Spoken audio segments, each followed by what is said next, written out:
Breaking news Malkajgiri Secunderabad కార్పొరేషన్లపై బీజేపీలో భిన్న స్వరాలు వ్యక్తమవుతున్నాయి. తెలంగాణ ప్రభుత్వం కొత్త కార్పొరేషన్ల ఏర్పాటు దిశగా అడుగులు వేస్తున్న నేపథ్యంలో Malkajgiri MP Etela Rajender, Secunderabad MP G Kishan Reddy భిన్నమైన వాదనలు వినిపిస్తున్నారు.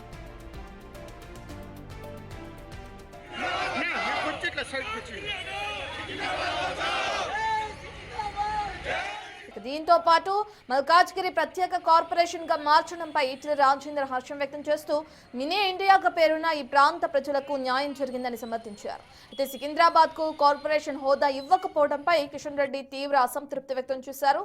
ప్రభుత్వ వైఖరిని తప్పుపడుతూ ప్రజల పక్షాన పోరాడతామని ఆయన హెచ్చరించారు. అయితే ప్రస్తుతం ఈ ఎంపీల కామెంట్స్ హాట్ టాపిక్ గా మారాయి.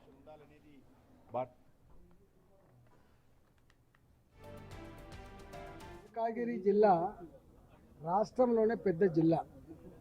మల్కాజ్గిరి పార్లమెంటు దేశంలోనే అత్యధిక ఓట్లు కలిగినటువంటి నియోజకవర్గం. ఇది కార్పొరేషన్ అయితే ఏర్పాటైందో ఈ కార్పొరేషన్ పరిధిలో అన్నీ కూడా మల్కాజ్గిరి జిల్లాలో ఉన్నటువంటి కార్పొరేటర్లే ఉన్నారు.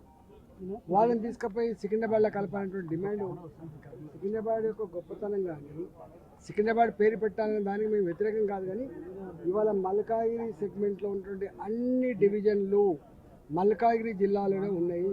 దాన్ని తీసుకొచ్చి ఒక ఎడ్జ్కి కలపాలనే డిమాండ్ ఏందో దీన్ని నేను వ్యక్తిగా సపోర్ట్ చేయట్లేదు. సికింద్రాబాద్ అనేటువంటిది, లష్కర్ అనేటువంటిది చాలా సంవత్సరాలుగా అనేక సంవత్సరాలుగా మంచి పేరు ఉన్నటువంటి ఏరియా. దీని కేంద్రంగా మున్సిపల్ కార్పొరేషన్ ఉండాలనేది భారతీయ జనతా పార్టీ కూడా డిమాండ్ చేస్తూ ఉంది.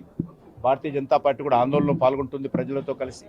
కాబట్టి ఇప్పటికే ముఖ్యమంత్రి గారు ఈ విషయంలో పునరాలోచన చేసి ఎందుకంటే ఏదైనా ఈ రకమైనటువంటి నిర్ణయాలు తీసుకుంటున్నప్పుడు రాజకీయ పార్టీలు కానీ ప్రజాప్రతినిధుల యొక్క అభిప్రాయాలు తీసుకున్నట్లయితే బాగుండేది. కానీ ఏకపక్షంగా రాష్ట్ర ప్రభుత్వము ఈరోజు కార్పొరేషన్ సంబంధించినటువంటి నిర్ణయం ప్రకటించడం జరిగింది. కాబట్టి ఈ యొక్క సికింద్రాబాద్ పేరు మీద మున్సిపల్ కార్పొరేషన్ ఉండాలనేటువంటి విషయంలో రాష్ట్ర ప్రభుత్వం సానుకూలంగా స్పందించాల్సిందిగా నేను ఈ సందర్భంగా